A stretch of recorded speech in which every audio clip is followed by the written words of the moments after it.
ನಮಸ್ಕಾರ ಎಲ್ಲ ಗೆಳೆಯರಿಗೆ. ಇವತ್ತು ನಾನು ಈ ವಿಡಿಯೋ ಮಾಡ್ತಾ ಇರೋದ್ರ ಉದ್ದೇಶ ಏನಂದರೆ,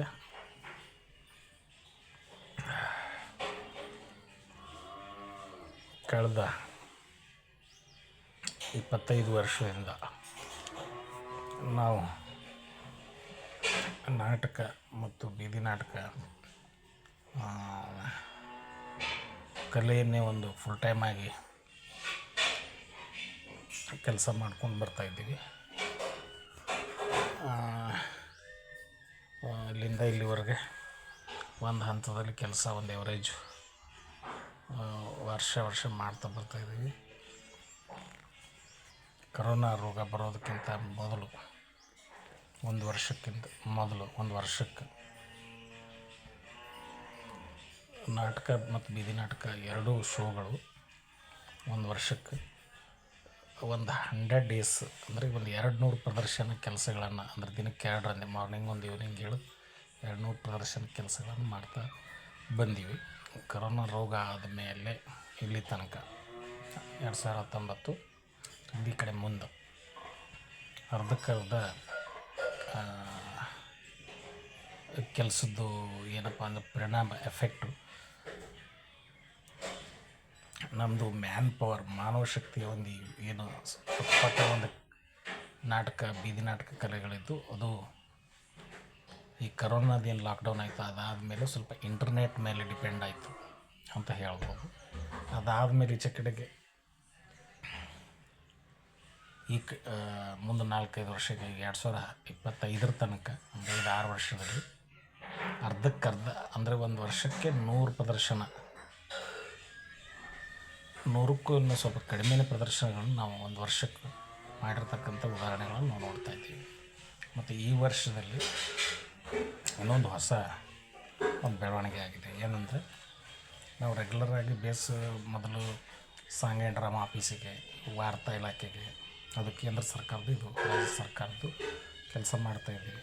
ಮತ್ತು ಬೇರೆ ಬೇರೆ ಇಲಾಖೆಗಳಿಗೆ, ಬೇರೆ ಬೇರೆ NGOsದವ್ರದ್ದು ನಾವು ವೈಯಕ್ತಿಕವಾಗಿ ಎಲ್ಲ ಮಾಡ್ತಾಯಿದ್ದೀವಿ.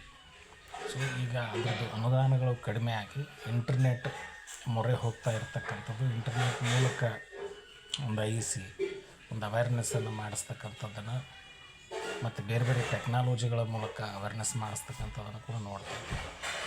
ಈಗ ಸಾಂಗ್ ಆ್ಯಂಡ್ ಡ್ರಾಮಾ ಕಳೆದ ಒಂದು 4-5 ವರ್ಷದಲ್ಲಿ ನಾವು ನೋಡಿದರೆ, ಆ ಸಂದರ್ಶನಕ್ಕೆ ನಾವೆಲ್ಲರೂ ಹೋಗಿ ಅರ್ಜಿ ಹಾಕಿ ಆ ಸಂದರ್ಶನ ಕೊಟ್ಟು ಪಾಸಿಂಗ್ ಲೆಟ್ರ್ ತೊಗೊಂಡು ಬಂದೀವಿ. ಮತ್ತು ಅದ್ರ ತಕ್ಕಂಗೆ ಯಾವುದೇ ಕೆಲಸಗಳು ಅವರು ಈ 5 ವರ್ಷದಲ್ಲಿ ಕೊಡಲಿಲ್ಲ. ಲಾಸ್ಟ್ ಇಯರ್ ಅಂತೂ ನಮ್ಮ ತಂಡದ್ದು ಕೇವಲ 2 ಕಾರ್ಯಕ್ರಮ ಕೊಟ್ಟಿದ್ದರು, ಅದ್ರದ್ದು ಪೇಮೆಂಟ್ ಕೊಟ್ಟರು. ಅದಾದಮೇಲೆ ನಾವು ಮತ್ತು ಹೋದ ವರ್ಷ ಟ್ರೈನಿಂಗ್ ಹೋಗಿ, ಆ ಟ್ರೈನಿಗೆ ಹೋಗಿದ್ದು ಒಂದು 2,000 ರೂಪಾಯಿ ಬಸ್ ಚಾರ್ಜ್ ಇತ್ತು, ಅದನ್ನು ಕೂಡ ಕೊಟ್ಟಲಿಕ್ಕೆ ದುಡ್ಡಿಲ್ಲ. ಮತ್ತು ಕೇಳಿದರೆ ಎಲ್ಲ ಈಗ ಕಡಿಮೆ ಆಗಿದೆ, ಎಲ್ಲ ಮೊಬೈಲು ಇಂಟರ್ನೆಟಾಗೆಲ್ಲ ಶಿಫ್ಟ್ ಆಗಿದೆ ವರ್ಕು, ನಮ್ಮಲ್ಲಿ ಸ್ಟಾಫ್ನೂ ಇಲ್ಲ, ಮತ್ತು ಈ ಕೆಲಸ ಸಿಬ್ಬಂದಿನೂ ಕಡಿಮೆ ಆಗ್ತಾಯಿದೆ ಅಂತಕ್ಕಂಥ ಶಬ್ದ ಅಲ್ಲಿ ಸಿಬ್ಬಂದಿಯವರು ಹೇಳಿದರು.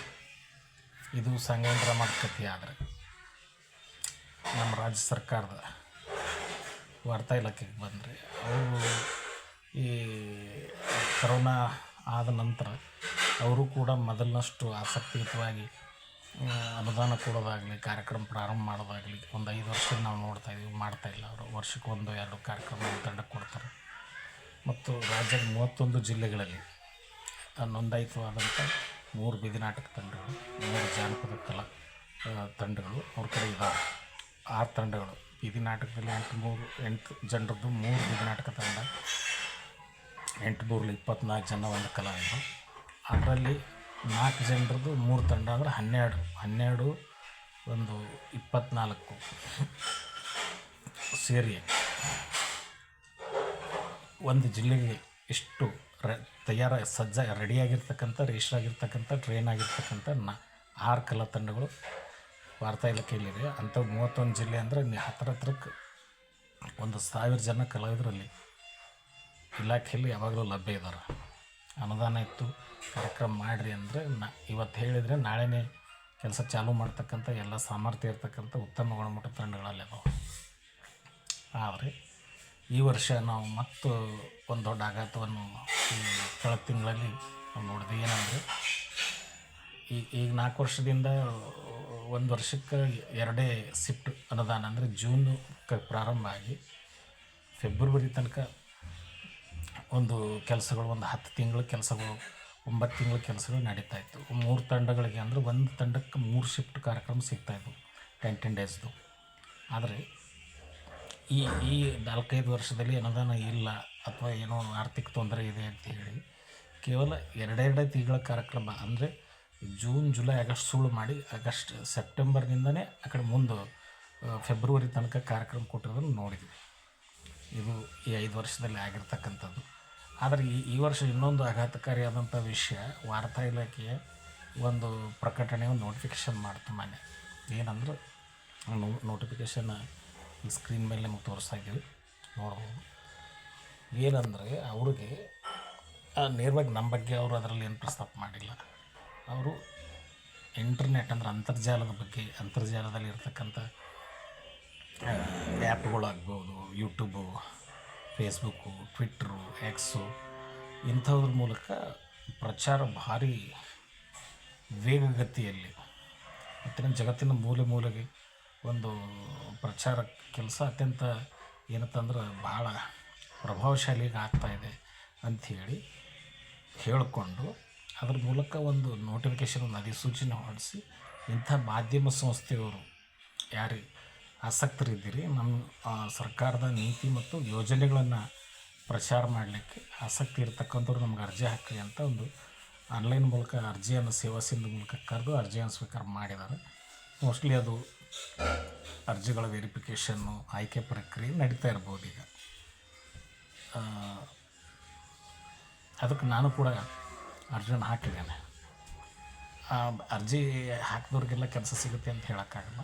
ಆದರೆ ಆ ಕೆಲಸ ಮಾಡಿ ಸಾಕಷ್ಟು ಅನುಭವ ಇರ್ತಕ್ಕಂಥವ್ರು, ಸಾಕಷ್ಟು ಸಬ್ಸ್ಕ್ರೈಬರ್ ಇರ್ತಕ್ಕಂಥವ್ರು, ಸಾಕಷ್ಟು ವಿಡಿಯೋಗಳನ್ನು ಮಾಡಿರೋರು, ಅತ್ಯಂತ ಪ್ರಭಾವಶಾಲಿ ಆಗಿರೋರು, ಒಳ್ಳೆ ಕೈಚಳಕದ ವಿಡಿಯೋಗಳನ್ನು ಮಾಡೋರಿಗೆ ಕೆಲಸ ಕೊಡ್ತೀನಿ ಅನ್ನೋ ಥರದಲ್ಲಿ ಆ ನೋಟಿಫಿಕೇಷನ್ ಇದೆ.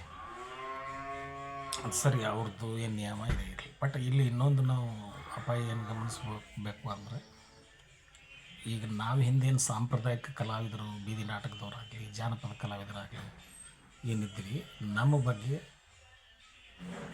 ವಾರ್ತಾ ಇಲಾಖೆಗೆ ಒಂದು ಆಸಕ್ತಿ ಕಡಿಮೆ ಆಗಿದೆ. ಈ ಒಂದು ಹೊಸ ಎಂದೂ ಕೇಳದೇ ಇರತಕ್ಕಂಥ ನೋಟಿಫಿಕೇಷನ್ನು, ಹಿಂದೇನು ಪ್ರಿಂಟ್ ಮೀಡಿಯಾ ಇತ್ತು, ನಾವು ಕಲಾವಿದರಿದ್ವಿ, ಅವರು ಊರೂರು ಹೋಗಿ ಫಿಲಮ್ಗಳನ್ನ ಹಾಕ್ತಾಯಿದ್ರು ಆಫೀಸ್ ಕಡೆಯಿಂದ, ಕರಪತ್ರಗಳನ್ನ ಹಂಚ್ತಾಯಿದ್ವಿ, ಬುಕ್ಸನ್ನು ಹಂಚ್ತಾಯಿದ್ವಿ, ಪ್ರಿಂಟೆಡ್ ಮಟೀರಿಯಲ್ ಇರ್ತಾಯಿತ್ತು. ಇದು ಎಲ್ಲದ್ರ ಬಗ್ಗೆ ಸ್ವಲ್ಪ ಆಸಕ್ತಿ ಕಡಿಮೆ ಮಾಡಿಕೊಂಡು ಅಂತರ್ಜಾಲದ ಬಗ್ಗೆ ಆಸಕ್ತಿ ಹೆಚ್ಚು ವಹಿಸ್ತಾ ಇರತಕ್ಕಂಥದ್ದು ನಾವು ನೋಡ್ತಾಯಿದ್ದೀವಿ.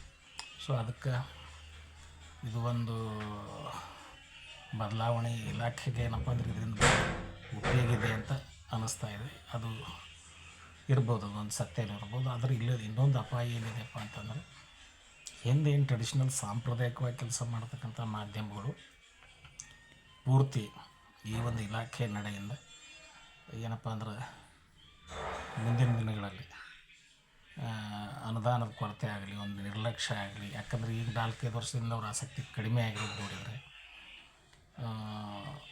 ಮುಂದಿನ ದಿನದಲ್ಲಿ ನಮ್ಮನ್ನೆಲ್ಲ ಮುಂದುವರ್ಸ್ಕೊಂಡು ಹೋಗ್ತಾರೋ ಇಲ್ಲೋ ಅಂತಕ್ಕಂಥದ್ದು ಒಂದು ಭಯ ಕೂಡ ಇಲ್ಲಿ ಕಾಡ್ತಾ ಇದೆ. ಅದಕ್ಕೆ ನಾವೆಲ್ಲರೂ ಕಲಾವಿದರ ಸಮುದಾಯ ಮತ್ತು ಸಾಂಪ್ರದಾಯಿಕ ನಾವೇನು ಮಾಧ್ಯಮದವರಿದ್ದೀವಿ, ಇದ್ರ ಬಗ್ಗೆ ವಿಚಾರ ಮಾಡಬೇಕು, ಸರ್ಕಾರಕ್ಕೆ ಒಂದು ಮನವಿಯನ್ನು ಕೊಡಬೇಕು. ಮತ್ತು ಹೊಸ ಈಗೇನು ಅಂತರ್ಜಾಲದಲ್ಲಿ ಕೆಲಸ ಮಾಡ್ತಕ್ಕಂಥ ಮಾಧ್ಯಮದವರು ಇದ್ದಾರೆ, ಅವ್ರ ಜೊತೆಗೆ ಕೆಲಸ ನಾವು ಏನು ಸ್ವಲ್ಪ ಏನು ನಮ್ಗೆ ಗೊತ್ತಿರ್ತಕ್ಕಂಥ ಟೆಕ್ನಾಲಜಿಯನ್ನು ನಾವು ಇಂಪ್ರೂವ್ ಮಾಡಿಕೊಂಡು ಅವ್ರ ಜೊತೆಗೆ ನಾವು ಕೆಲಸ ಮಾಡಲಿಕ್ಕೆ ಏನಾದ್ರು ಪ್ರಯತ್ನವನ್ನು ಮಾಡಲಿಕ್ಕೆ ಸಾಧ್ಯ ನೋಡಬೇಕು. ಮತ್ತು ನಮ್ಮ ಹಳೆ ಕಲೆಗಳನ್ನು ಒಂದು ಉದ್ಧರಿಸಲಿಕ್ಕೆ ಕೂಡ ನಾವು ಇಲಾಖೆಗೆ ಮನವಿ ಮಾಡಬೇಕು ಅಂತಕ್ಕಂಥ ಮಾತನ್ನು ಹೇಳಲಿಕ್ಕೆ ಬಯಸ್ತೀನಿ. ಇದು ಮೇಲ್ನೋಟಕ್ಕೆ ತುಂಬ ಈ ಬದಲಾವಣೆಯಿಂದ ಸ್ವಲ್ಪ ಇನ್ನೂ ಎಫೆಕ್ಟಿವ್ ಆದ ಪ್ರಚಾರ ಆಗಬೇಕು ಅಂತ ಸರ್ಕಾರಕ್ಕೆ ಏನೋ ಅನ್ನಿಸ್ತಾ ಇದೆ. ಬಟ್ ಇದು ಎಲ್ಲ ಒಂದು ಆತಂಕದ ವಿಷಯನೇ ಅಂತ ಹೇಳ್ಬೋದು. ಅದಕ್ಕೆ ಇದ್ರ ಬಗ್ಗೆ ಎಲ್ಲ ಕಲಾವಿದರು ವಿಚಾರ ಮಾಡಬೇಕು ಅಂಥೇಳಿ ಮತ್ತು ತಮ್ಮ ಅಭಿಪ್ರಾಯ ಕೂಡ ಶೇರ್ ಮಾಡಬೇಕು ಅಂಥೇಳಿ ವಿನಂತಿ ಮಾಡಿಕೊಂಡು